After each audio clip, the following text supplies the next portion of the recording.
Bismillahirrahmanirrahim. Assalamualaikum warahmatullahi wabarakatuh. Alhamdulillahirabbil alamin wa bihi nasta'in ala umurid dunya waddin. Wassalatu wassalamu ala asyrafil anbiya'i wal mursalin nabiyyina Muhammad wa ala alihi wa sahbihi ajma'in. Wa man ihtada bihuda wa iqtafa atharahu ila yaumiddin. Amma ba'd. Ayyuhal ikhwah wal akhwat, kaum muslimin wal muslimat yang semoga senantiasa dirahmati dan diberkahi oleh Allah Subhanahu wa taala. Alhamdulillah, kita bersyukur kepada Allah Subhanahu wa taala yang telah menggerakkan hati kita, memudahkan langkah kita menuju tempat yang mulia ini, salah satu rumah dari rumah-rumah Allah Subhanahu wa taala yang mulia, dan salah satu taman dari taman-taman surga Allah Subhanahu wa taala di dunia. Kita mohon kepada Allah Subhanahu wa taala agar senantiasa mencurahkan rahmatnya kepada kita, menambahkan ilmu yang bermanfaat kepada kita, yang membuahkan amal saleh bagi kita sebagai bekal untuk menginjakkan kaki di surga. Allahumma inna nas'aluka ilman nafi'a wa rizqan thayyiban wa amalan mutaqabbala. Ya Allah, kami memohon kepadamu ilmu yang bermanfaat, rezeki yang halal, dan amal saleh yang diterima di sisimu. Ikhwani wa akhwati fillah, rahimani wa rahimakumullah. Pada kesempatan yang berbarokah ini, insyaallah taala kita akan membahas tentang sebuah tema yang sangat penting, yaitu menimbang antara maslahat dan mafsadat. Ya, menimbang antara maslahat dan mafsadat. Pembahasan ini adalah pembahasan yang sangat penting bagi kita untuk kita pelajari dan untuk kita pahami. Kenapa? Yang pertama, karena syariat Islam ini adalah agama yang dibangun untuk mewujudkan kemaslahatan dan untuk membendung mafsadat, kerusakan. Kalau kita mempelajari masalah ini, maka diharapkan kita akan semakin cinta kepada agama Islam. Kita akan semakin bangga menjadi umat Islam, memiliki agama yang syariat-syariatnya dibangun di atas kemaslahatan. Semua perintah-perintahnya adalah untuk mewujudkan kemaslahatan hamba. Semua larangan-larangannya karena mengandung kerusakan bagi kita. Oleh karenanya, kata Imam Ibnul Qayyim rahimahullahu ta'ala, ya, jahil tentang kaidah ini menjadikan seorang akan jatuh dalam kesalahan yang sangat fatal dalam syariat. Syariat ini, pondasi dan landasannya adalah hikmah dan kemaslahatan untuk hamba. Setiap hal yang itu keluar dari kemaslahatan, keluar dari kebijaksanaan, rahmat dan kasih sayang, maka itu bukanlah bagian dari syariat Islam. Kita juga perlu mempelajari masalah ini karena pada zaman kita sekarang ini banyak orang yang berbicara tentang kaidah ini bukan pada tempatnya. Ya, mereka menganggap suatu amalan itu sebagai suatu maslahat, padahal tidak. Ya, padahal bukan. Dalam waktu yang sama, banyak yang menganggap suatu kemaslahatan sebagai mafsadat. Oleh karenanya sangat penting bagi kita untuk mengetahui tentang kaidah ini. Sebelumnya, apa sih yang dimaksud dengan maslahat dan apa yang dimaksud dengan mafsadat? Maslahat artinya adalah manfaat, baik manfaat yang murni ataupun manfaat yang dominan. Nah, manfaat itu ada yang murni, nggak ada campurannya sama sekali. Ada yang dominan, artinya ini manfaatnya lebih banyak, walaupun ada kandungan mafsadatnya. Contoh yang maslahatnya murni atau manfaatnya murni, contohnya misalkan tauhid, sholat, ini adalah manfaat yang murni, nggak ada mafsadatnya sedikit pun. Yang kedua, ada manfaat yang sifatnya dominan, artinya lebih banyak. Contoh misalkan penegakan hukum Islam, hukum rajam, hukum potong tangan bagi pencuri misalkan. Itu manfaatnya besar, walaupun di situ ada kerusakannya, yaitu terbunuhnya nyawa, dipotongnya tangan, itu ada kerusakannya, tapi manfaatnya jauh lebih besar. Seperti juga jihad fi sabilillah, ada nyawa yang hilang, tapi manfaatnya lebih besar. Jadi yang namanya maslahat itu adalah manfaat yang murni atau manfaat yang dominan untuk mewujudkan kebahagiaan bagi hamba, baik secara individu maupun masyarakat, baik di dunia maupun di akhirat. Itu namanya maslahat. Saya ulang, maslahat adalah manfaat murni ataupun dominan untuk mewujudkan kebahagiaan bagi para hamba, baik secara individu maupun masyarakat, baik di dunia maupun di akhirat. Sebaliknya, mafsadat adalah kerusakan yang murni atau dominan. Kerusakan yang murni contohnya syirik, itu kerusakan yang murni, nggak ada manfaatnya sedikit pun. Baik. Adapun dominan, yakni kerusakannya lebih banyak daripada manfaatnya. Ada manfaatnya, tapi kerusakannya lebih besar. Contoh misalkan khamr dan perjudian. Khamr dan perjudian itu ada manfaatnya, tapi kerusakannya lebih besar. Makanya Allah Subhanahu wa taala mengatakan dalam surat Al-Baqarah, yas'alunaka 'anil khamri wal maisir qul fihima ithmun kabir wa manafi'u linnas wa ismuhuma akbaru min naf'ihima. Mereka bertanya kepadamu tentang khamr dan perjudian. Katakanlah di dalam khamr dan perjudian itu ada manfaat-manfaat. Tapi ada juga kerusakannya.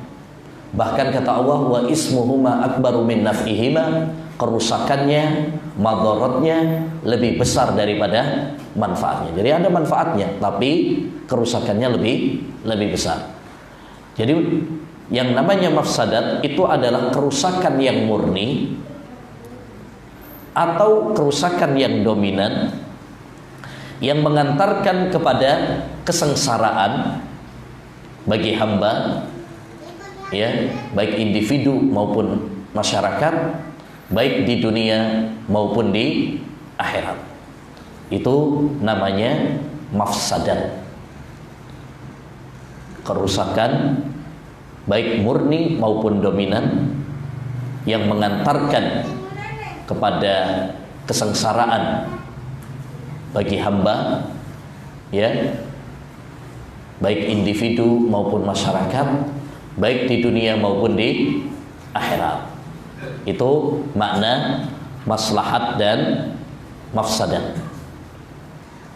Baik. Timbul suatu pertanyaan. Apa patokan untuk menilai sesuatu bahwa ini adalah mengandung maslahat dan ini adalah mafsadat? Karena orang kadang-kadang apa? Berbeda-beda. Akal manusia bertingkat-tingkat. Terkadang menilai sesuatu yang bermanfaat itu sebagai sesuatu yang mafsadat. Terkadang menilai sesuatu yang mafsadat sebagai maslahat. Ya, misalkan orang kadang menilai tauhid itu malah merusak, memecah belah dan sebagainya. Padahal itu adalah maslahat murni. Ya, sebagian orang mungkin malah memandang khamr itu membawa manfaat. Ya, padahal itu adalah membawa mafsadat. Baik. Oleh karenanya yang perlu dipahami bahwa timbangan, patokan, barometer, ukuran untuk menilai sesuatu tersebut adalah maslahat atau mafsadat tidak dikembalikan kepada akal manusia, tetapi dikembalikan kepada syariat, ketentuan Al-Quran dan hadis Nabi Muhammad sallallahu alaihi wasallam. Ya, jadi menilai ini maslahat dan ini mafsadat, timbangannya adalah agama, timbangannya adalah syariat. Allah Subhanahu wa taala yang menentukan atau melalui lisan Rasulnya sallallahu alaihi wasallam. Ya. Oleh karenanya mencari kemaslahatan tanpa petunjuk dari Al-Quran, dari sunnah Nabi Sallallahu Alaihi Wasallam itu adalah biang kesesatan, sumber kesesatan. Ya, kalau kita mencari kemaslahatan tanpa petunjuk dari Allah, tanpa petunjuk dari Rasulullah Sallallahu Alaihi Wasallam, maka ini adalah sumber kesesatan. Ya, oleh karenanya harus kita kembali kepada Al-Quran dan harus kembali kepada sunnah Rasulullah SAW dalam menentukan maslahat dunia dan di akhirat, dalam menentukan mafsadat di dunia dan di akhirat. Karena ingat, agama Islam ini adalah agama yang sempurna. Tidak ada satu kemaslahatan pun yang dilalaikan, dilupakan oleh syariat. Segala kemaslahatan yang mengantarkan kepada kebahagiaan seorang hamba di dunia dan di akhirat pasti sudah dijelaskan di dalam Al-Quran dan di dalam hadis. Allah berfirman dalam Al-Quran, "Al-yawma akmaltu lakum dinakum wa atmamtu alaikum ni'mati wa raditu lakumul Islam dinan." Pada hari ini telah aku sempurnakan agama kalian. Islam itu sudah sempurna. Tidak ada yang mendekatkan kita kepada surga kecuali sudah dijelaskan. Tidak ada yang menjauhkan kita dari neraka kecuali sudah dijelaskan. Ya. Jadi Islam ini adalah agama yang sempurna. Islam ini adalah agama yang komplit. Oleh karenanya, ya, siapapun yang mengaku ada suatu kemaslahatan yang tidak ada dalam syariat Islam, maka hanya ada dua kemungkinan. Kemungkinan yang pertama, syariat memerintahkannya, tapi dia nggak ngerti, dia nggak tahu karena kebodohannya, karena kejahilannya, dia tidak mempelajari Al-Quran dan hadis Nabi Muhammad SAW secara mendalam. Ya, kemungkinan yang kedua, menurut dia, prasangka dia, ini adalah maslahat, padahal apa? Bukanlah maslahat. Dan betapa banyak orang seperti itu. Ya, orang-orang yang melakukan bid'ah misalkan, menganggap itu adalah apa? Maslahat, kebaikan.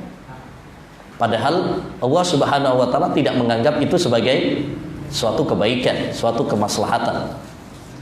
Jadi, kalau ada orang yang menyangka ada suatu kemaslahatan tapi tidak ada dalam syariat, maka hanya ada dua kemungkinan.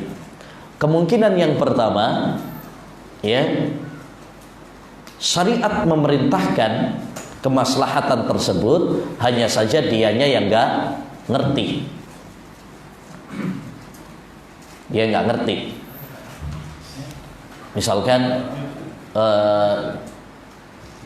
peraturan-peraturan ya, yang nanti insya Allah Ta'ala nanti kita jabarkan juga, yang disebut oleh para ulama dengan maslahat mursalah. Peraturan-peraturan yang dibuat oleh manusia yang membawa kemaslahatan, ya, dan itu tidak ada dalilnya dalam syariat secara tekstual, ya. Contoh misalkan undang-undang lalu lintas misalkan, sebagian orang memandang bahwasanya itu nggak ada dalam syariat. Padahal kalau kita cermati undang-undang lalu lintas itu ada dalam syariat. Kalau kita cermati ada. Ya. Ya ayyuhalladzina amanu athi'ullaha wa athi'ur rasul wa ulil amri minkum. Wahai orang-orang yang beriman, taatlah kalian kepada Allah, taatlah kalian kepada Rasul, taatlah kalian kepada pemimpin kalian. Ini peraturan pemimpin dan tidak maksiat, maka wajib kita untuk mentaatinya. Berarti ada dalam Quran. Ya, di dalam Al-Quran itu, Masya Allah, dalam berlalu lintas kita diatur. Gak boleh ngebut, itu ada dalam Al-Quran. Wa ibadur rahmanil ladzina yamshuna 'alal ardi hauna waqsid fi masyika. Ya, pelan-pelanlah, santai, sedang, jangan ngebut, jangan sombong. Itu ada dalam Al-Quran. Ya, wala tulqu bi'aidikum ila tahlukah. Jangan kalian menjerumuskan diri kalian di dalam apa? Kehancuran, kebinasaan. Ya. Demikian juga ya, peraturan-peraturan yang lain. Kemungkinan yang kedua, bahwa menurut prasangka dia itu adalah kemaslahatan, tetapi itu bukanlah sebuah kemaslahatan menurut syariat. Dan tadi sudah kita jelaskan, patokan barometer untuk menentukan bahwa ini adalah maslahat, ini adalah mafsadat, bukan dikembalikan kepada hawa nafsu, tetapi dikembalikan kepada wahyu, dikembalikan kepada syariat. Ya, karena kalau dikembalikan kepada akal manusia itu berbeda-beda. Hawa nafsu manusia berbeda-beda. Menurut saya ini baik, menurut orang lain belum tentu apa? Baik. Menurut orang lain itu baik, menurut saya belum tentu baik. Ya. Jadi kalau kita kembalikan maslahat dan mafsadat itu kepada akal manusia, hawa nafsu manusia, maka yang terjadi adalah pertengkaran. Yang terjadi adalah perpecahan, perselisihan, perbedaan. Makanya hanya ada dua pilihan dalam perjalanan kita ibadah kepada Allah Subhanahu wa taala. Kita mau mengikuti wahyu Allah Subhanahu wa taala atau mau mengikuti hawa nafsu kita. Allah berfirman dalam surat An-Najm ayat 3 sampai 4, "Wa ma yantiqu anil hawa in huwa illa wahyun yuha." Tidaklah Rasulullah SAW itu berbicara berdasarkan hawa nafsunya, ya, tetapi beliau berbicara berdasarkan wahyu dari Allah SWT. Jadi hanya ada dua pilihan. Orang kalau nggak mengikuti wahyu, berarti dia mengikuti hawa nafsu. Seperti orang-orang yang melakukan kebid'ahan, mengikuti wahyu apa tidak? Enggak, karena nggak ada dalilnya. Kalau nggak mengikuti wahyu, berarti dia mengikuti hawa nafsu. Makanya bid'ah itu, Masya Allah, tiap tahun ya tambah lagi, ya. Nah, lebih parah. Nah, Kalau orang mengikuti hawa nafsu, dia tidak mengikuti wahyu dari Allah Subhanahu wa taala. Baik. Ikhwani wa akhwati fillah rahimani wa rahimakumullah. Islam adalah agama yang dibangun di atas kemaslahatan. Ad-dinu mabniyun 'alal masalih fi jalbiha wad dar'i lil qaba'ih. Ini kaidah penting yang harus kita tanamkan pada diri kita. Islam ini adalah agama yang dibangun untuk mewujudkan kemaslahatan hamba, ya, dan menghilangkan mafsadat dari hamba, ya. Oleh karenanya, semua perintah-perintah Allah Subhanahu wa taala, semua syariat-syariat Allah Subhanahu wa taala itu mengandung kemaslahatan bagi hamba, baik di dunia maupun di akhirat. Tidak mungkin Allah memerintahkan kita sebuah perintah kecuali di dalam perintah itu mengandung kebaikan bagi kita.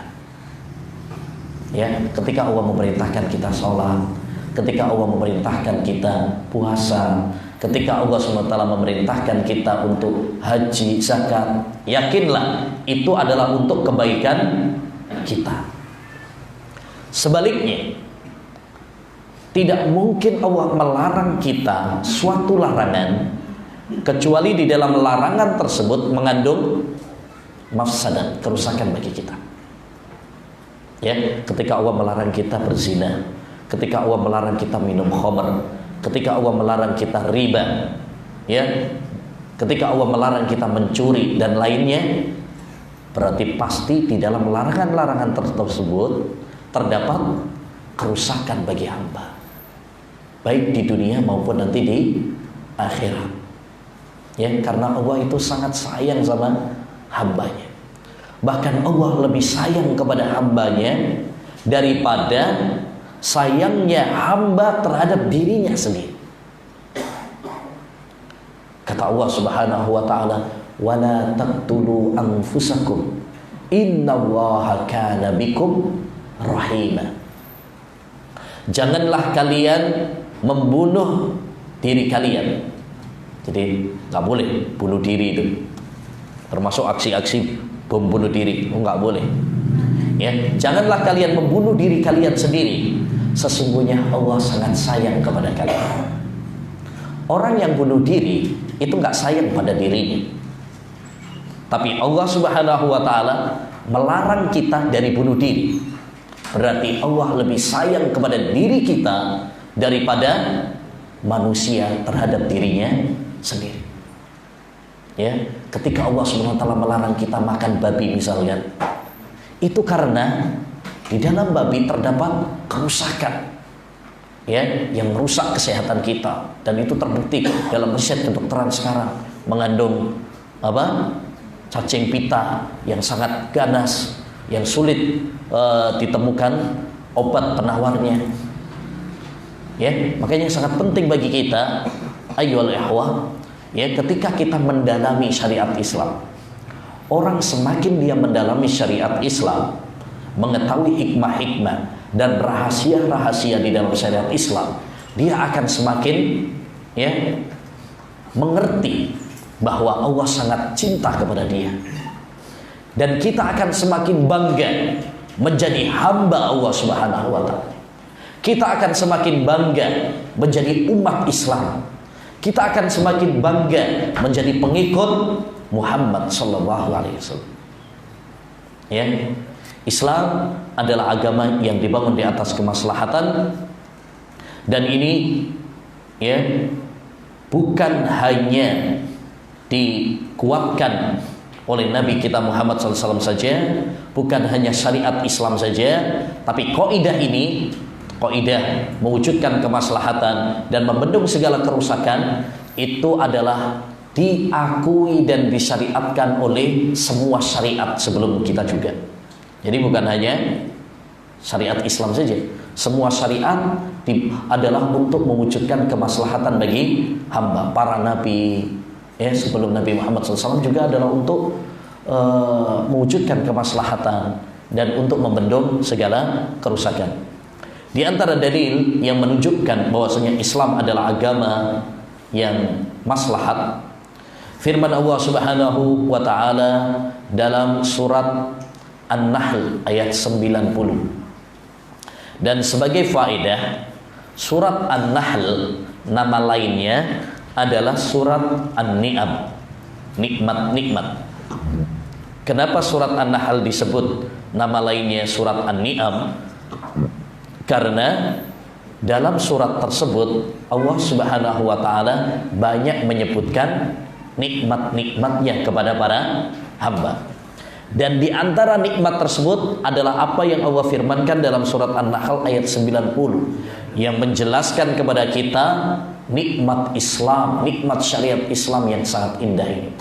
Di mana Allah mengatakan, "Innallaha ya'muru bil adli wal ihsan wa ita'i dzil qurba wa yanha 'anil fahsya'i wal munkari wal baghi ya'idukum la'allakum tadhakkarun."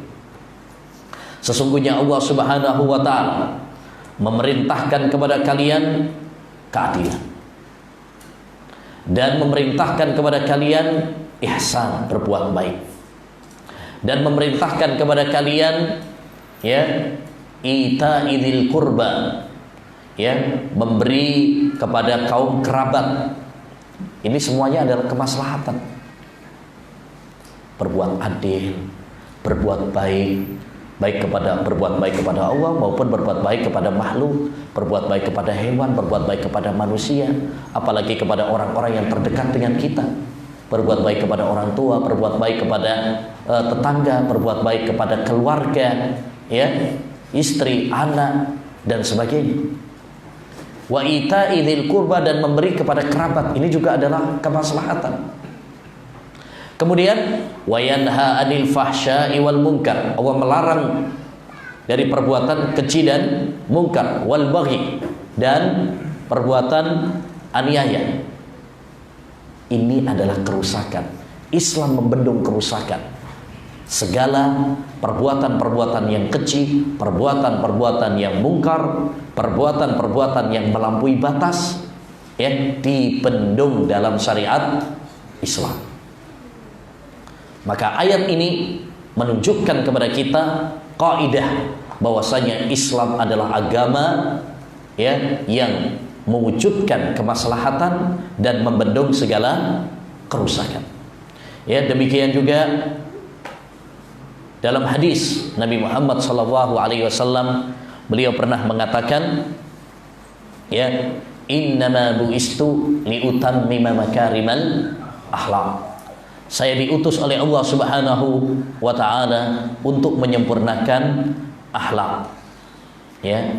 Untuk menyempurnakan akhlak yang mulia. Dan akhlak itu maslahat apa tidak? Maslahat. Berarti salah satu tujuan pokok diutusnya Rasulullah SAW adalah untuk membawa kemaslahatan bagi hamba dengan mengajarkan kepada mereka akhlak yang baik. Makanya dalam surat Al-Anbiya ayat 107 Allah Subhanahu wa taala mengatakan, "Wa ma arsalnaka illa rahmatan lil alamin." Tidaklah kami mengutusmu kecuali sebagai rahmat, kasih sayang bagi alam semesta ini. Oleh karenanya para ulama juga telah sepakat tentang kaidah ini, yaitu Islam itu adalah agama yang membawa kemaslahatan dan membendung segala kerusakan, sebagaimana disebutkan oleh Ibnul Hajib dalam kitabnya Muntahassul. Demikian juga At-Tufi, beliau mengatakan bahwasanya para ulama sepakat bahwa agama Islam ini adalah agama yang dibangun untuk mewujudkan kemaslahatan dan untuk membendung segala kerusakan. Bahkan mayoritas ulama mengatakan, menegaskan bahwa semua syariat Islam ini, kaidah-kaidah syariat Islam juga semuanya kembalinya kepada kaidah ini. Jadi kalau ada kaidah-kaidah dalam syariat Islam, itu semuanya pada hakikatnya adalah kembali kepada kaidah ini. Islam adalah agama yang dibangun untuk mewujudkan kemaslahatan, ya, untuk membendung segala kerusakan. Ya.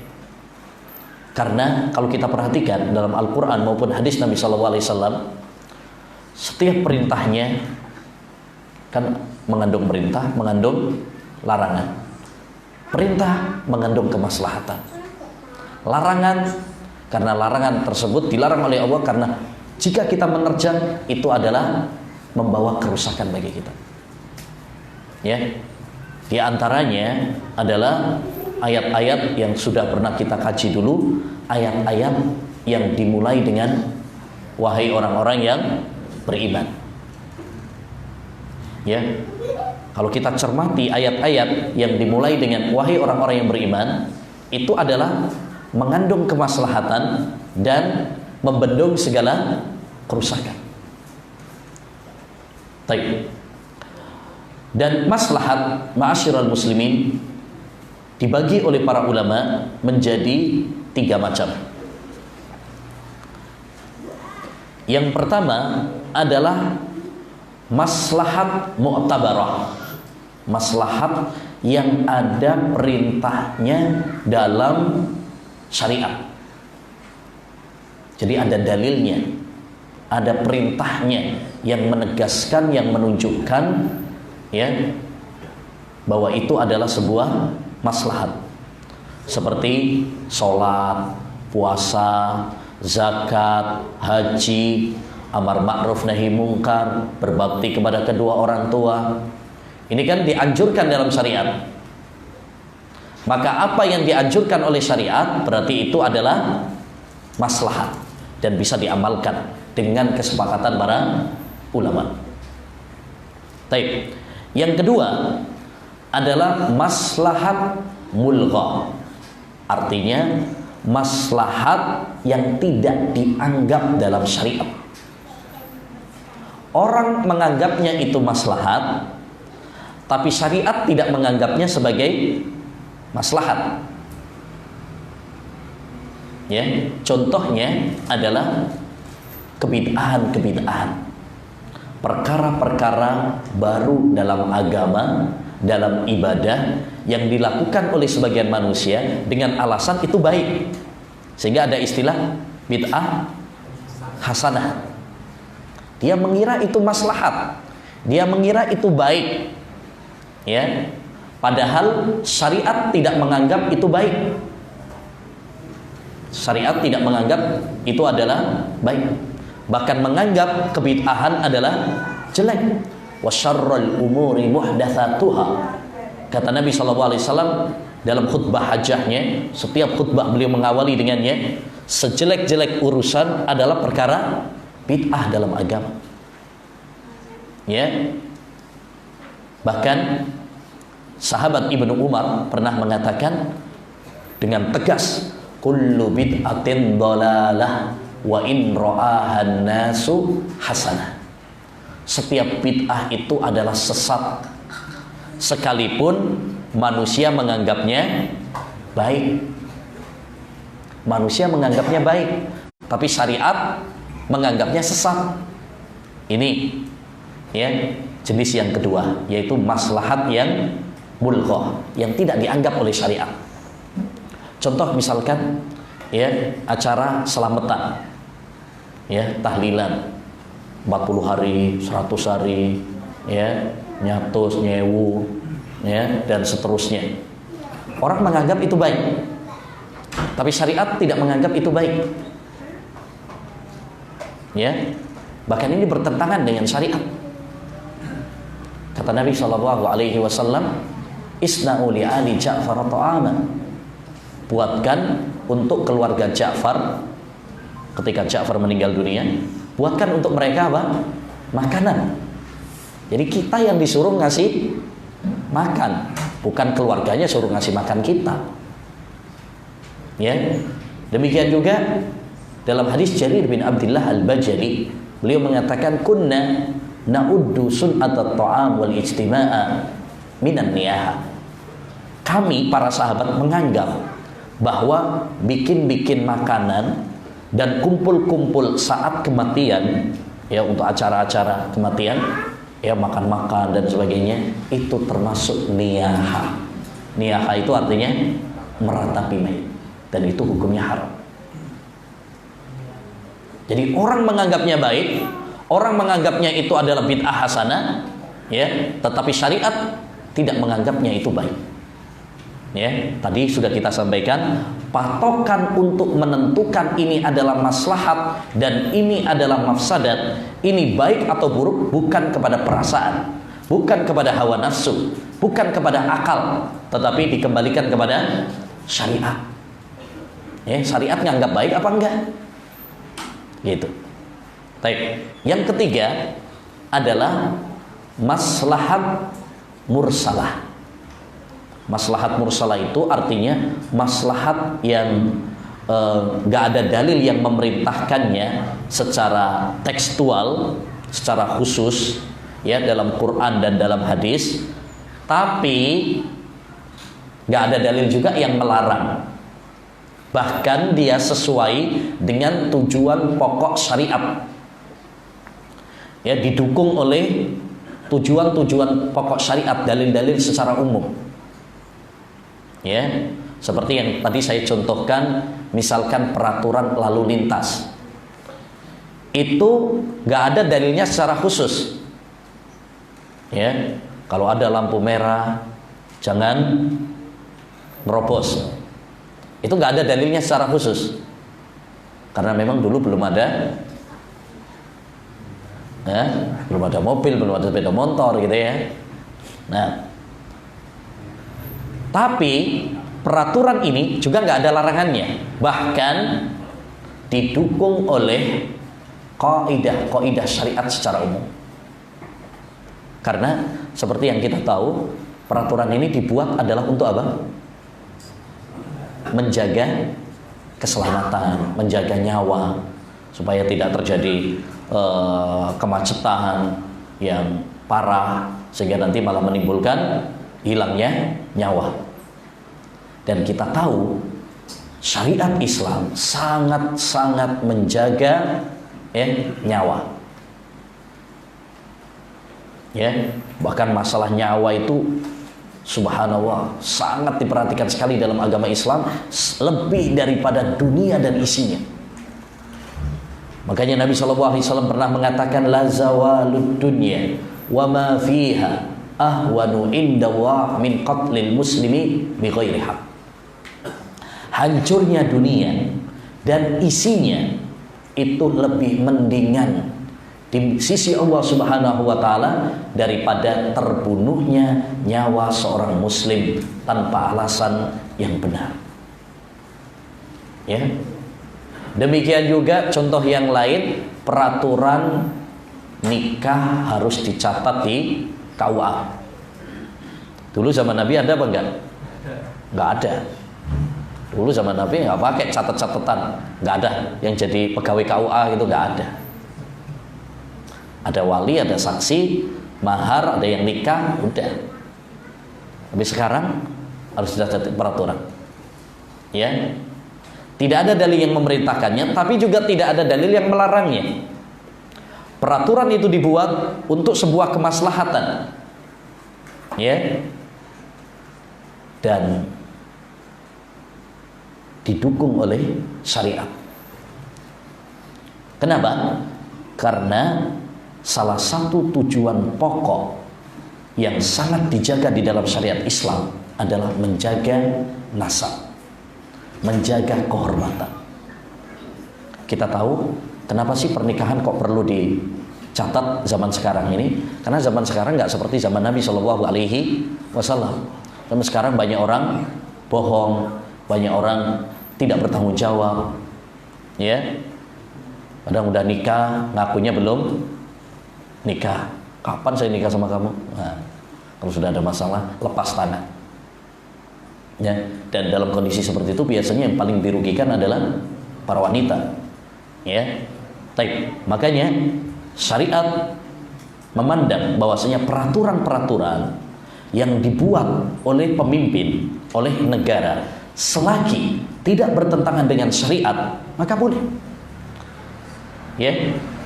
Jadi peraturan itu peraturan yang dibuat oleh pemimpin, peraturan yang dibuat oleh negara, peraturan yang dibuat oleh pondok, sekolah atau perusahaan, ya, selama tidak bertentangan dengan syariat, nggak ada masalah. Politik yang syar'i itu nggak mesti harus ada dalilnya. Politik yang syar'i adalah selama tidak bertentangan dengan syariat. Itu yang namanya politik syar'i. Jadi selama itu tidak bertentangan dengan syariat, maka boleh. Ya, nggak mesti semua peraturan itu harus ada dalilnya. Untuk lihat sekarang peraturan-peraturan di perusahaan, peraturan pesantren, masing-masing ada peraturannya.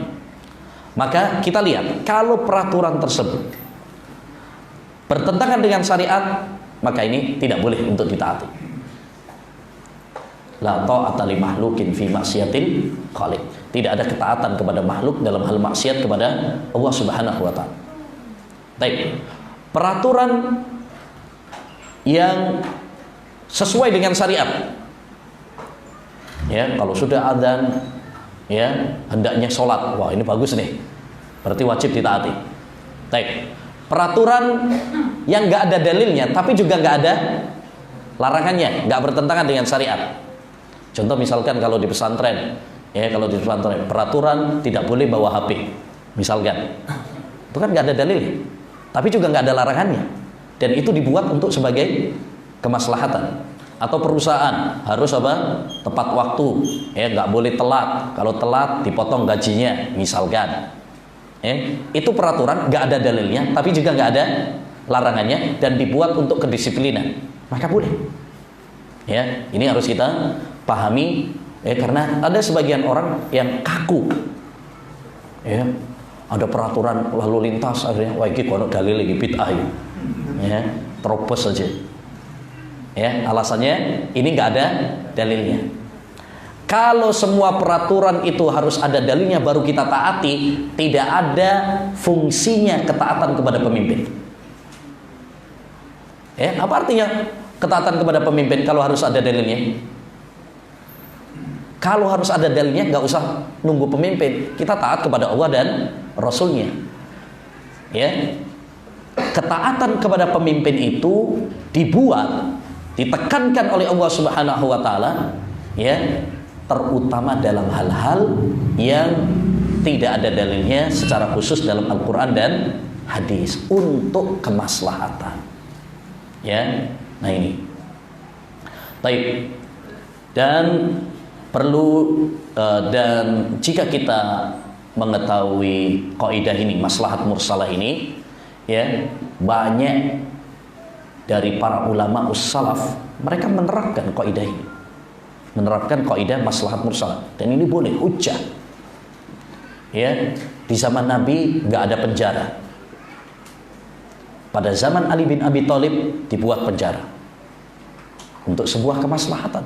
Di zaman Nabi nggak butuh penjara, karena orang yang melanggar dikit, paling diikat di masjid, ya, gitu aja. Ya, zaman Ali bin Abi Thalib, wah, banyak yang melanggar, nggak cukup nampung, akhirnya dibuat apa? Penjara. Itu maslahat mursalah. Termasuk dalam hal ini adalah juga mengumpulkan Al-Quran. Ya, mengumpulkan Al-Quran, mengharokatinya. Di zaman Nabi nggak ada, tapi ini adalah maslahat mursalah, ya, yang secara ijma para ulama, ya, membolehkan hal itu. Baik. Selanjutnya, ayyul ikhwah, adalah tingkatan-tingkatan maslahat. Maslahat itu memiliki beberapa tingkatan, ya, yaitu 3. Ada 3 tingkatan maslahat itu. Yang pertama adalah maslahat darurat, primer. Ya, kemaslahatan primer ini artinya kemaslahatan ini harus ada, kebutuhan pokok. Kalau dia nggak terpenuhi, maka yang terjadi adalah timbulnya bahaya, timbulnya kerusakan. Ya.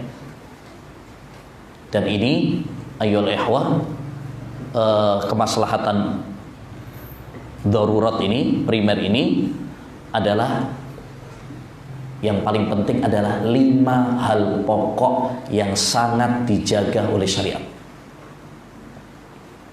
Apa saja itu? Yang pertama, agama. Yang kedua, nyawa. Yang ketiga, harta. Yang keempat, nasab. Yang kelima, akal.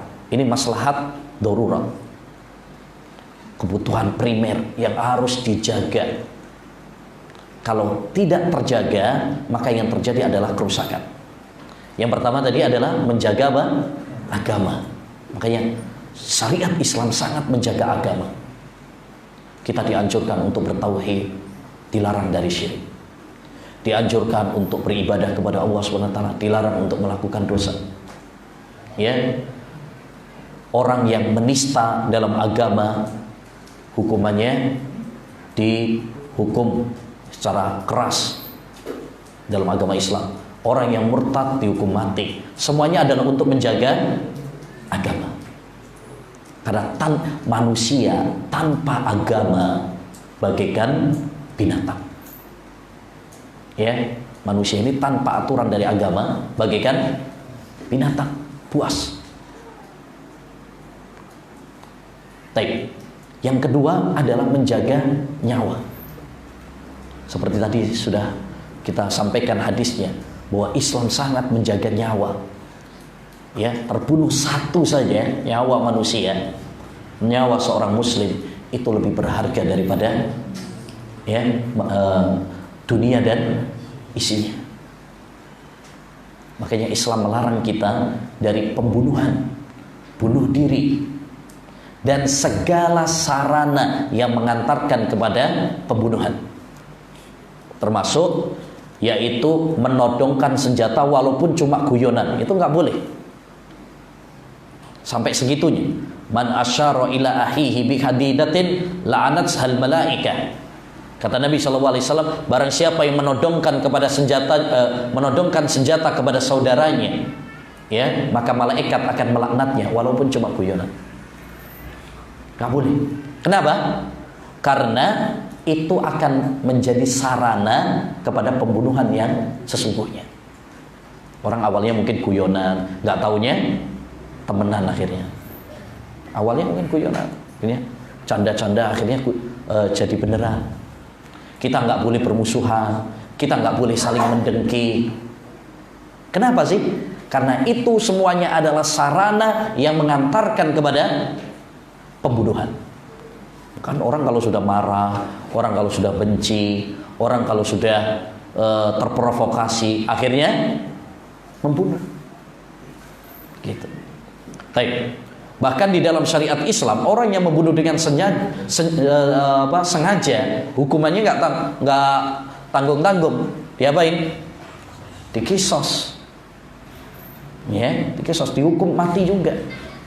Ini menunjukkan Islam sangat tegas menjaga nyawa, nggak main-main. Itu satu nyawa, apalagi banyak, ya, sangat disayangkan, ya, seperti yang terjadi, ya, Jumat yang lalu sebelumnya, ya, apa yang terjadi di Selandia Baru, saudara-saudara kita sekitar 50-an meninggal dunia dibantai oleh seorang kafir teroris. Ya, itu satu nyawa saja sangat berharga, apalagi sampai 50. Hanya aneh ada yang mengatakan, ya, 50 mah dikit. Ya, 50 mah dikit, wajar kan. Subhanallah. Ini orang yang sangat menganggap murah apa yang dianggap mahal oleh Allah Subhanahu wa taala. Ya, yang menunjukkan betapa bodohnya, ya, jahilnya tentang agama. Bagaimana menganggap pembunuhan seorang muslim, ya, apalagi sampai 50-an, itu belum yang terluka-luka, bahkan diantaranya adalah warga Indonesia. Bagaimana dia menganggap bahwa itu adalah suatu hal yang biasa? Na'udzubillah min dzalik. Yang ketiga, Islam menjaga harta. Makanya kita dianjurkan untuk bekerja dianjurkan untuk menghemat dalam belanja, untuk menjaga harta, dan dilarang dari pencurian, perampokan. Bahkan nggak tanggung-tanggung dalam syariat Islam, orang yang mencuri hukumannya dipotong tangannya, tentunya dengan syarat-syarat. Dan yang memperlakukan hal itu, menegakkan hal itu adalah pemimpin. Ya, wassariqu wassariqatu faqta'u aydiyahuma. Pencuri laki-laki dan pencuri perempuan, potonglah kedua tangannya. Potonglah. Itu untuk menjaga apa? Harta. Yang keempat adalah menjaga nasab. Makanya Allah Subhanahu wa taala memerintahkan kepada kita untuk nikah, melarang kita dari zina. Ya, melarang kita menasabkan seseorang kepada yang bukan ayahnya. Melarang kita untuk menodai kehormatan saudara kita, menuduhnya sembarangan tanpa bukti. Ya, ini adalah nggak boleh. Semua itu adalah untuk apa? Menjaga nasab, menjaga kehormatan ya seorang muslim. Bukti bahwasanya Islam sangat menjaga nasab dan sangat menjaga kehormatan. Yang kelima, menjaga nyawa. Oh ya, menjaga akal. Ya, makanya Islam menganjurkan kepada kita untuk belajar, ya, taklim, ngaji. Ini untuk olahraga akal, berpikir. Makanya dalam banyak ayat Al-Quran, afala taqilun, kenapa kalian tidak berpikir? Kenapa kalian tidak berakal? Kita diajak untuk apa? Berpikir. Ya, olahraganya otak itu adalah dengan belajar. Kata Syekhul Islam, olahraga itu ada 3. Olahraga badan, olahraga otak, olahraga hati. Olahraganya otak dengan belajar, kita ngaji, ini olahraga. Ya, olahraga badan ya dengan olahraga, jalan-jalan, ya, senam, main bola dan sebagainya. Olahraga hati yaitu dengan akhlak yang mulia. Ya, baik. Dan Islam melarang kita dari segala hal yang dapat merusak akal. Itu juga sebagai bukti bahwasanya Islam menjaga akal. Makanya diharamkan minum khamr karena itu merusak akal. Kullu muskirin khamrun wa kullu khamrin haram. Setiap yang memabukkan itu namanya khamr, dan setiap khamr itu hukumnya adalah haram, apapun namanya, walaupun diganti casingnya, whisky, brandy, narkoba, oplosan, ya, sabu-sabu, toa, ya, apapun namanya, bir, ya, apalagi apa itu? Ono ae. Baik. Intinya namanya apapun, kalau itu memang merusak akal maka hukumnya adalah nggak boleh. Karena Islam menjaga akal. Yang kedua adalah maslahat yang bersifat hajat. Jadi kalau ilmu ekonomi, primer, sekunder, sama apa? Tersier, ya. Nah, jadi kalau hajat ini sekunder, artinya yang membuahkan kemudahan, manfaat. Tapi kalau kita nggak melakukannya pun, ya nggak masalah juga. Contoh gampangnya, kalau primer tadi kan, contohnya kayak kita punya rumah, makan, itu kebutuhan apa? Primer. Kalau sekunder kayak apa? Kulkas misalkan. Nggak punya kulkas juga nggak apa-apa. Nggak punya mobil nggak apa-apa, nggak mati. Tapi kalau nggak punya rumah, nggak punya tempat tinggal, nggak makan, nah, repot, menyusahkan kita. Baik, itu pelengkap saja. Jadi itu pelengkap, itu kebutuhan yang butuh sih. Tapi kalau kita nggak punya juga nggak terlalu masalah. Baik.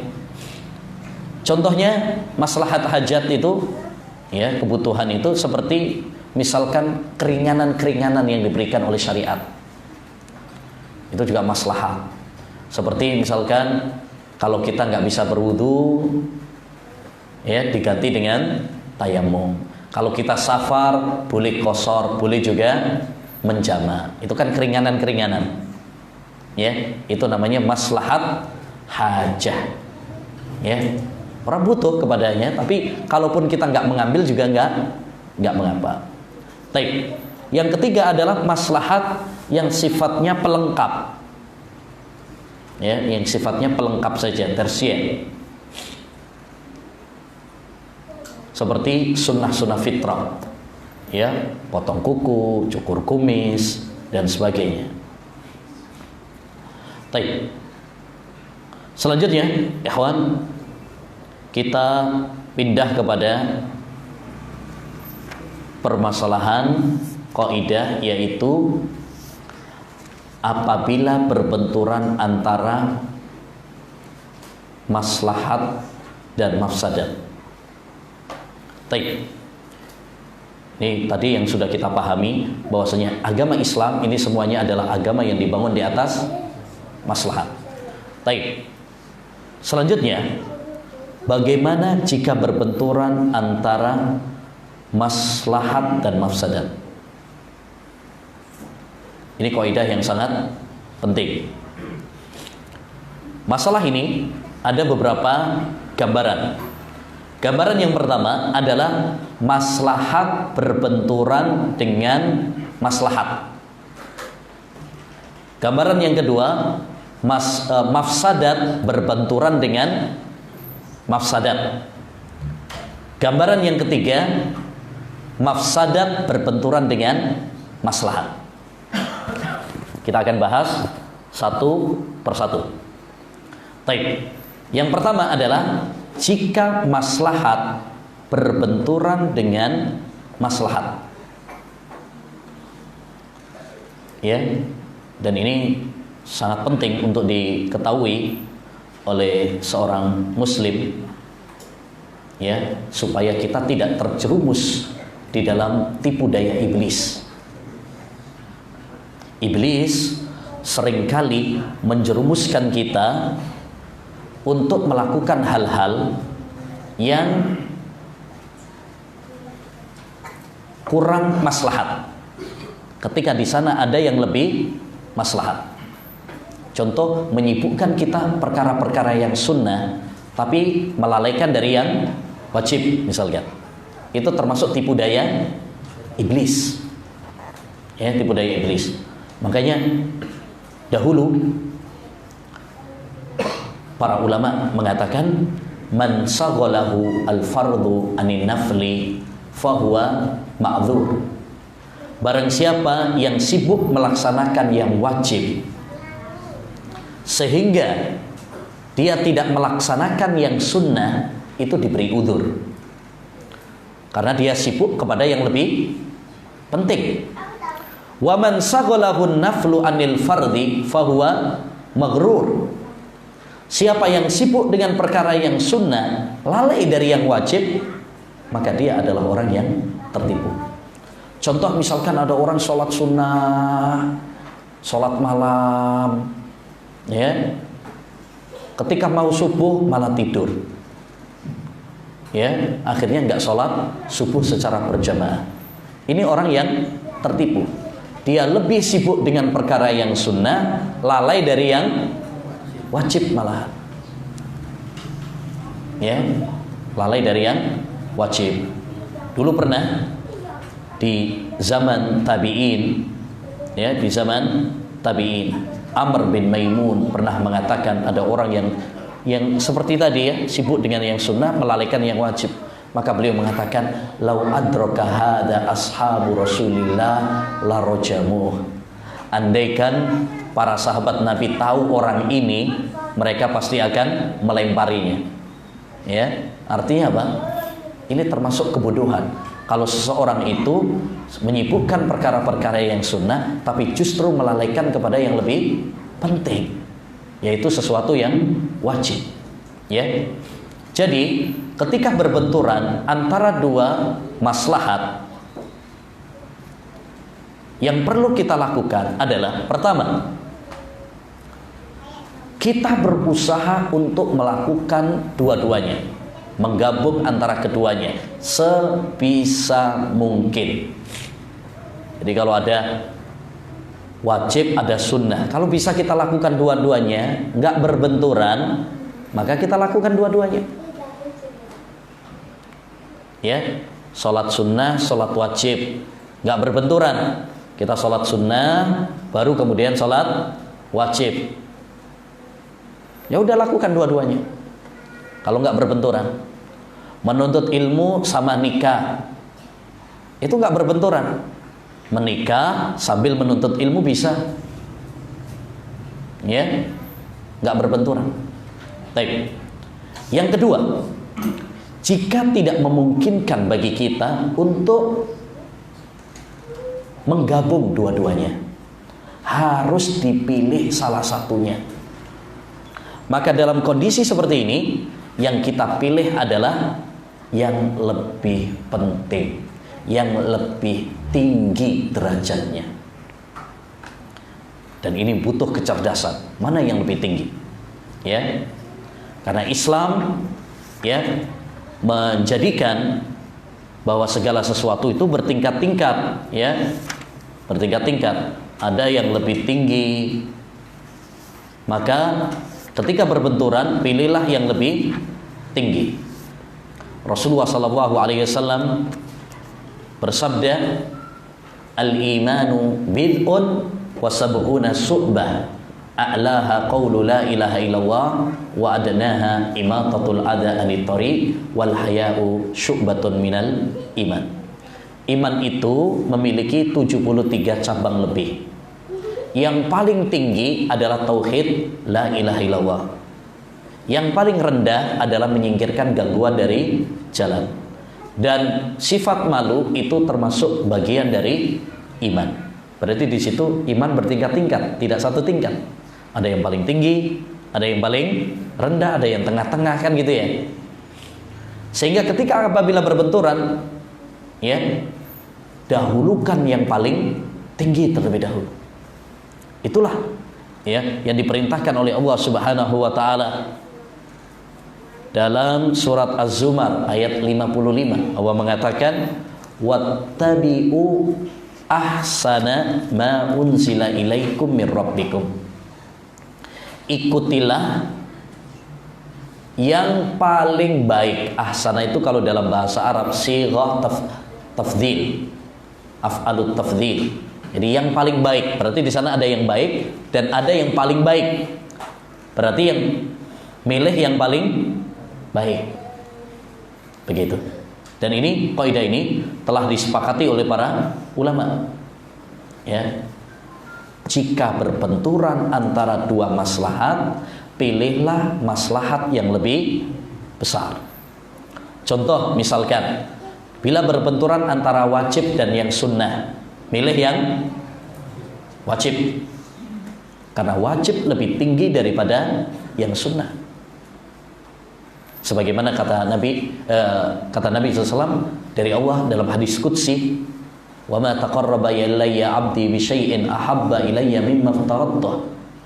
Tidak ada sesuatu yang lebih saya cintai daripada apa yang saya wajibkan. Itu kata Allah. Jadi yang paling utama adalah apa? Yang wajib dulu.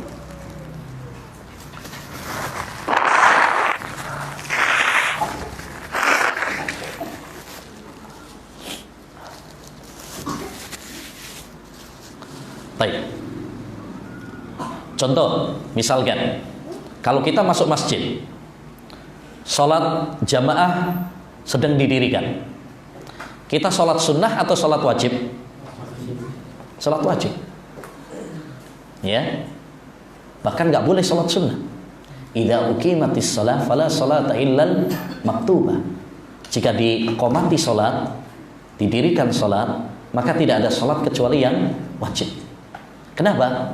Karena di sini berbenturan antara yang wajib sama yang sunnah. Maka yang didahulukan adalah yang wajib. Ya, baik.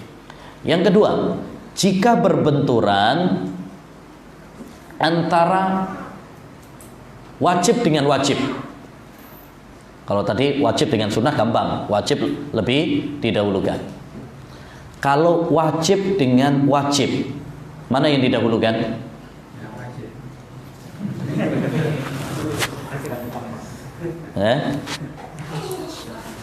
Contoh, jika kita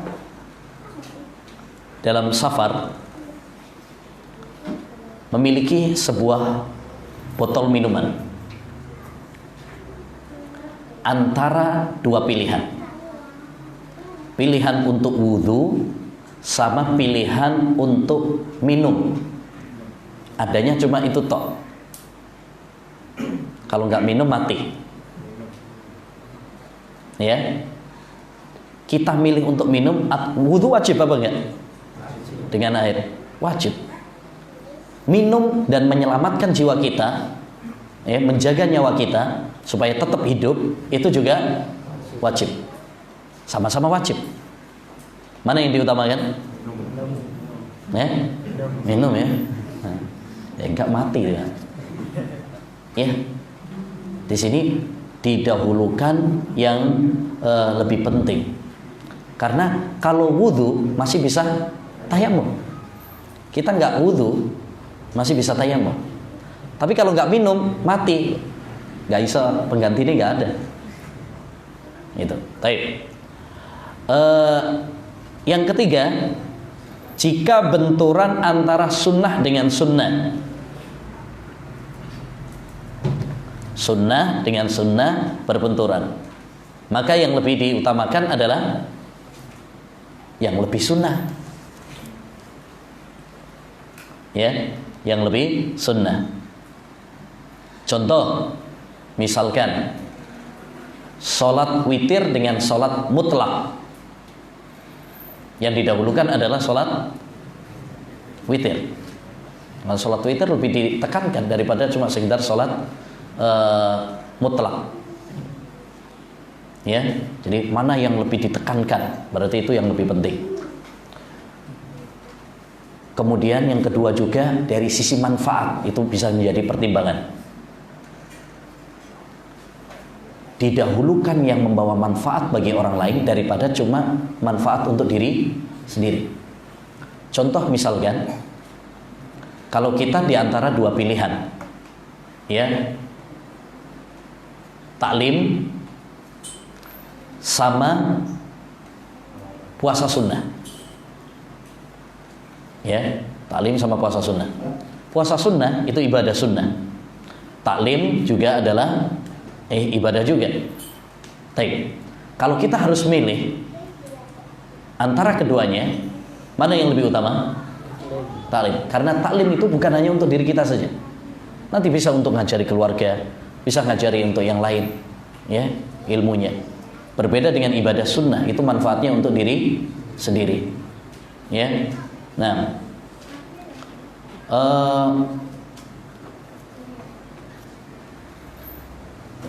baik. Selanjutnya adalah kaidah yang selanjutnya, kaidah yang kedua, jika berbenturan antara dua mafsadat. Wah, ini penting ini. Jika berbenturan antara dua mafsadat. Jika berbenturan antara dua mafsadat, maka di hadapan kita ada dua pilihan. Pilihan yang pertama, jika kita bisa menjauhi dua-duanya. Jika kita bisa menjauhi dua-duanya, maka hendaknya bagi kita untuk menjauhi dua-duanya.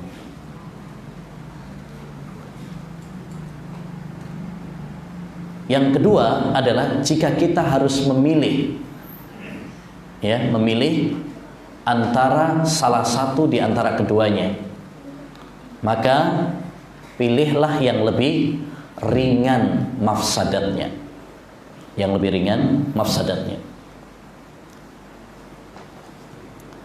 Dalil tentang kaidah ini banyak. Di antaranya surat Al-Kahfi ayat 79. Di mana Allah Subhanahu wa taala mengatakan tentang kisah petualangan Nabi Khidir dengan Nabi Musa.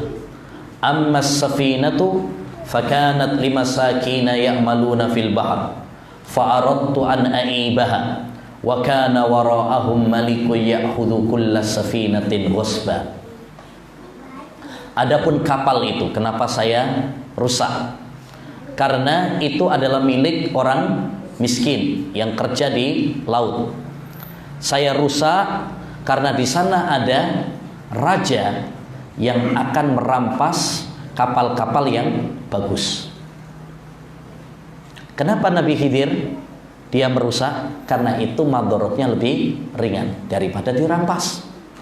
Sekarang di hadapan dia ada dua pilihan. Pilihan yang pertama, kapalnya dirampas, malah nggak bisa kerja. Pilihan yang kedua, dirusak tapi nggak dirampas. Dirusak tapi nggak dirampas. Mana yang lebih ringan antara dua kerusakan tersebut? Mendingan dirusak. Karena kalau dirusak masih bisa diperbaiki lagi. Ya, tetap masih bisa bekerja. Tapi kalau sudah dirampas, nah tambah repot. Ya, jadi ayat ini diambil dalil oleh para ulama tentang kaidah tadi. Jika berbenturan antara dua kerusakan, pilihlah yang lebih ringan. Taib. Dalil dari hadis banyak juga. Di antaranya adalah hadis yang masyhur tentang kisah orang Arab Badui yang kencing di masjid. Di mana ada orang Arab Badui kencing di masjid, kemudian ditegur oleh Nabi Muhammad SAW. Para sahabat marah itu, tapi ditenangkan sama Nabi SAW. Lalu kata Nabi, biarkan dulu sampai selesai. Setelah selesai, baru Nabi menyuruh para sahabat nyirami. Kemudian Nabi manggil Arab Badui tersebut. Wahai hamba Allah, ini adalah masjid, nggak pantas untuk dikencingi. Ini itu tempat sholat, tempat baca Quran, tempat berzikir.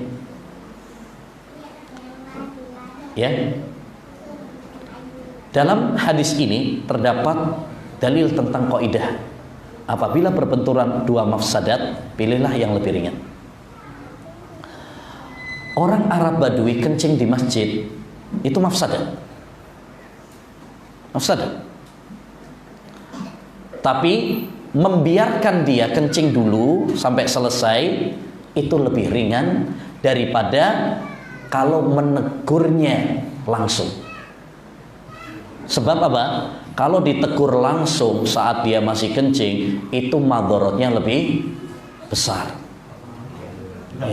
Melayu malah nak dindi, nyiprat nak dindi, kan?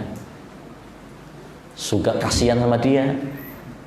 Orang tengah-tengah kencing terus disuruh macet, itu loro, Pak. Nah, jadi di situ Nabi Shallallahu Alaihi Wasallam memilih madorot yang lebih kecil. Madorot yang lebih kecil. Udah biarin dulu, nanti bisa disiram, kemudian dinasihati. Itu lebih kecil daripada mengingkarinya saat itu. Jadi ini salah satu dalil dari hadis Nabi Muhammad SAW dan banyak hadis-hadis tentang masalah ini. Baik, intinya kaidah ini apabila berbenturan dua mafsadat, pilihlah yang lebih ringan. Maka jika berbenturan antara haram dengan haram, didahulukan yang lebih kecil haramnya. Kalau seorang terdesak untuk makan bangkai, pilihannya dua, bangkai ayam sama bangkai anjing, sama-sama haram. Milih sing di? Ya aku gak milih ya. Tapi kalau memang harus milih, keadaannya ini kalau nggak milih mati. Ini kan kalau kondisi darurat ya. Naudzubillah, mudah-mudahan nggak sampai darurat gitulah. Tapi kalau memang harus milih antara bangkai ayam sama bangkai anjing, milih bangkai ayam. Kenapa? Karena ini lebih ringan, walaupun sama-sama haram. Karena kalau ayam, dia kalau disembelih masih halal. Tapi kalau anjing, Orang nggak bangkai aja dia haram, apalagi kalau bangkai. Lebih parah. Haramnya kuadrat. Haramnya double ya. Baik. Contoh yang lain misalkan seorang terdesak juga. Ya mudah-mudahan kita nggak terdesak. Ya. Kalau seorang terdesak antara minum khamr sama minum air kencing. Ayo. Ruwet ini. Makanya di sini dibutuhkan kecerdasan. Kalau cuma milih ini baik itu buruk, itu gampang. Kata Amr bin al-As, ini sahabat Nabi sallallahu alaihi wasallam, "Laisal faqihu man la ya'riful khaira man ya'riful khaira minasyarr. Innamal faqihu man ya'rifu khairas syarrain." Ya, kata beliau, orang yang cerdas itu bukan orang yang bisa membedakan mana yang baik dan mana yang buruk. Kalau itu mah gampang, banyak yang bisa. Tapi orang yang cerdas adalah orang yang bisa membedakan mana yang lebih mending dari dua yang buruk. Ada dua hal yang buruk, tapi dia bisa menimbang mana yang lebih mending dari dua hal yang buruk itu. Itu baru yang cerdas. Karena kalau cuma kalau cuma membedakan ini yang baik, ini buruk, itu banyak yang bisa gitu. Gak perlu kecerdasan yang tinggi. Tapi orang yang cerdas, yang betul-betul cerdas itu adalah yang bisa menimbang ya mana di antara dua keburukan yang lebih ringan. Ayo kembali kepada contoh tadi. Milih sing di air kencing apa khamr? Oh. Seneng ya karo air kencing. Baik. Ya, memang butuh kecerdasan. Baik. Tapi sebagian para ulama yang saya tahu, mereka kalau dalam kondisi seperti itu lebih memilih apa? Khamr. Kenapa? Khamr itu najisnya masih diperselisihkan. Berbeda dengan air kencing. Najisnya disepakati para ulama. Itu udah jelas-jelas najis. Ya. Sedangkan khamr itu masih diperselisihkan para ulama tentang najisnya. Tapi ini kalau terdesak loh ya. Dan itu pun nggak boleh sampai dienak-enak no. Ya orang misalkan ini dalam kondisi terdesak itu misalkan keselip pentol misalkan. Boleh anu kono. Bukan tambah dienak-enak nah, bukan. Nah, itu bukan darurat itu namanya. Taib. Jika berbenturan antara haram dengan makruh, maka yang didahulukan adalah yang makruh, jelas. Karena itu lebih ringan. Contoh misalkan makan bawang sama ngerokok. Yang dipilih adalah bawang. Rokok. Bawang makan bawang putih, bawang merah yang mentah lah ya, yang masih mentah itu makruh. Makruh. Ya, kalau karena dia menimbulkan aroma yang tidak sedap. Ya. Nah, kalau digoreng nggak ada masalah karena itu nggak menimbulkan ini bau. Yang menimbulkan bau ya, yang menimbulkan bau. Apalagi nanti kalau dipakai mau sholat, ya, apa penandindi, waduh. Baik. Kalau rokok itu haram, haram, jelas, dalilnya jelas. Bahkan dalam bungkus rokok sendiri ada tulisannya, rokok membunuhmu, ya kan? Itu jelas menunjukkan bahwa rokok adalah haram. Baik. Kalau bawang putih kan nggak ada, bawang putih membunuhmu. Bahkan bawang putih, bawang merah itu banyak manfaatnya. Itu aja, ya makruh hukumnya. Itu aja, apalagi rokok lebih parah. Tapi kalau antara dua pilihan, pilihlah yang lebih ringan, berarti yang makruh. Jadi intinya, ma'asyiral muslimin rahimani wa rahimakumullah, jika kita dihadapkan antara dua pilihan, ya, maka pilihlah dua pilihan yang dua-duanya sama-sama rusak, sama-sama nggak beres, maka pilihlah yang lebih apa? Ya, yang lebih ringan. Ya. Baik. Orang kafir sama ahli bid'ah. Yang lebih ringan? Masa orang kafir lebih ringan? Gak cerdas ini berarti. Baik. Ahlul bid'ah, walaupun dia ahlul bid'ah, masih muslim atau tidak? Masih muslim, dia saudara kita. Kalau udah kafir, ya, udah. Ini membatalkan semua amal. Ya. Nah, berarti ahlul bid'ah lebih utama daripada orang kafir, ya. Bisa jadi Allah Subhanahu wa taala akan mengampuninya. Ahlul bid'ah itu bisa jadi Allah Subhanahu wa taala akan mengampuninya. Tapi kalau orang kafir, orang musyrik, ya, dan dia tidak bertobat kepada Allah Subhanahu wa taala, maka apa? Tidak ada harapan Allah Subhanahu wa taala akan mengampuninya. Innallaha la yaghfiru ayyushraka bihi wa yaghfiru ma duna dzalika liman yasha. Allah tidak mengampuni dosa syirik, ya, tapi mengampuni dosa selain syirik bagi yang dikehendaki oleh Allah Subhanahu wa taala. Baik, kaidah yang terakhir yaitu apabila berbenturan antara maslahat dan mafsadat. Apabila berbenturan antara maslahat dan mafsadat, maka ya,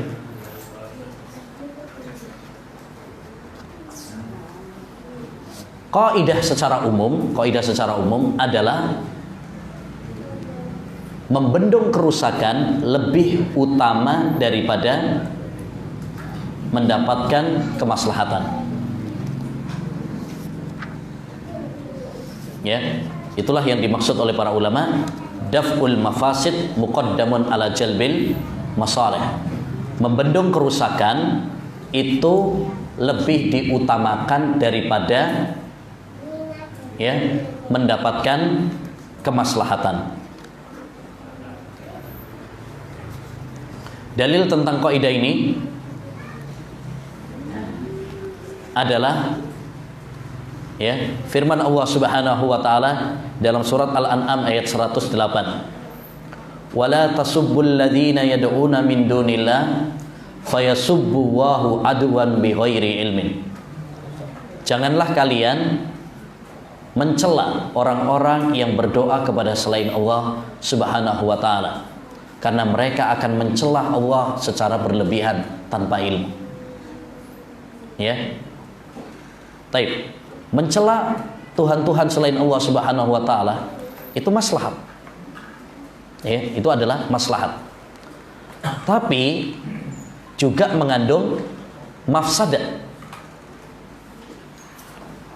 Ya, mengandung mafsadat, yaitu nanti orang-orangnya akan membalas mencela Allah Subhanahu wa taala, ya, secara berlebihan. Malah Allah yang dicela.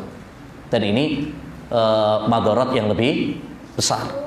Maka dibendung oleh Allah Subhanahu wa taala, dilarang oleh Allah Subhanahu wa taala. Jangan kalian mencela, ya, orang-orang yang berdoa kepada selain Allah Subhanahu wa taala, karena itu akan menjadikan mereka mencela Allah Subhanahu wa taala. Jadi walaupun itu ada maslahatnya, mencela mereka itu ada maslahatnya, tapi kerusakannya lebih besar, maka dibendung oleh Allah Subhanahu wa taala. Ya. Baik. Yang kedua, jika maslahatnya lebih besar daripada mafsadatnya. Jadi kaidah secara umumnya memang apabila berbenturan antara maslahat dan mafsadat, itu adalah didahulukan membendung mafsadat daripada maslahat. Tapi kalau maslahat lebih besar daripada mafsadatnya, maka yang didahulukan adalah maslahat. Jadi ada mafsadat tapi maslahatnya lebih besar. Contoh misalkan penerapan hukum-hukum hudud dalam syariat Islam, itu ada mafsadatnya, tapi maslahatnya lebih lebih besar. Jihad, ya. Contoh penerapan hukum potong tangan, hukum rajam, ya. Itu ada mafsadatnya, ada nyawa yang hilang, tapi maslahatnya lebih besar. Maka di sini yang didahulukan adalah apa? Maslahat, karena maslahat lebih besar. Baik, kalau mafsadat lebih besar daripada maslahatnya, yang didahulukan adalah ya membendung mafsadat.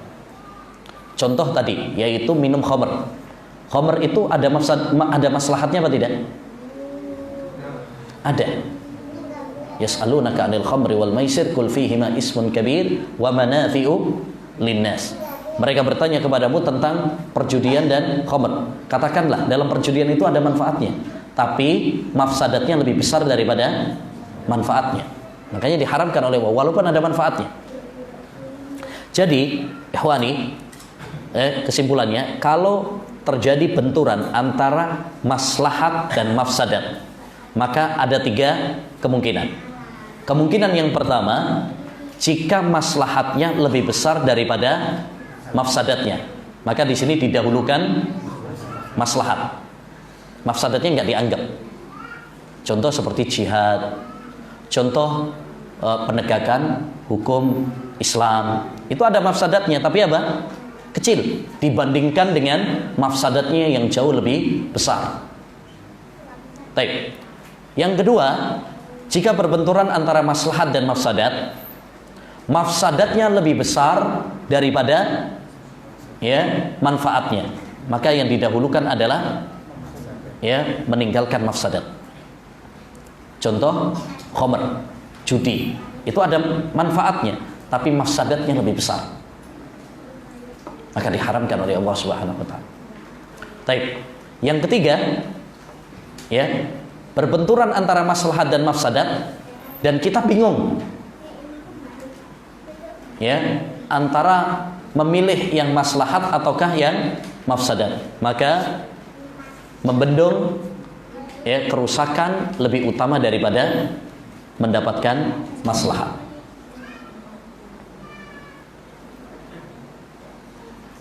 Contohnya tadi yaitu mencela orang-orang yang beribadah kepada selain Allah Subhanahu wa taala. Itu maslahat, tapi ada mafsadatnya. Ada mafsadatnya.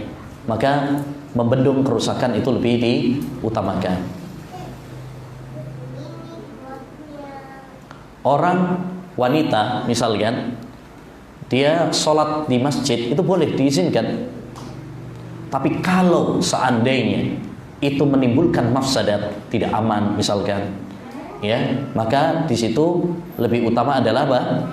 Di rumah. Ya, makanya sholatnya wanita di rumah itu lebih utama daripada di masjid, ya, karena itu lebih aman dari fitnah. Baik. Demikian hawani wa akhwati fillah rahimani wa rahimakumullah yang bisa kita bahas tentang kaidah menimbang maslahat dan mafsadat. Mudah-mudahan Allah Subhanahu wa taala memberikan ilmu yang bermanfaat kepada kita semuanya. Wassallallahu wasallam ala nabiyina Muhammad wa ala alihi wa sahbihi ajmain. Assalamualaikum warahmatullahi wabarakatuh.